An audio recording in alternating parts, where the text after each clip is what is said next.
now that growth process is on hold, and the next couple months for the Spurs are really going to be about watching that partnership form and start to see how they fit together.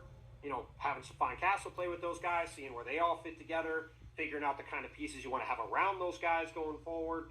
And, you could still talk about that stuff and think about that stuff, but that is the one real negative on-court downside, is that you lose a couple months of, I think, really important time to assess your roster going into what could be a pretty interesting offseason for San Antonio, to figure out exactly the kind of players you want to have around those guys. Now you have a big chunk of that missing, and it's, the Spurs are obviously going to play far differently without Victor than they will when they hopefully have him back in the fall.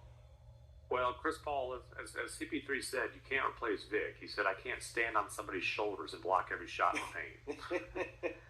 By the way, if Chris could do that, he would have done that. Very He's thought of that.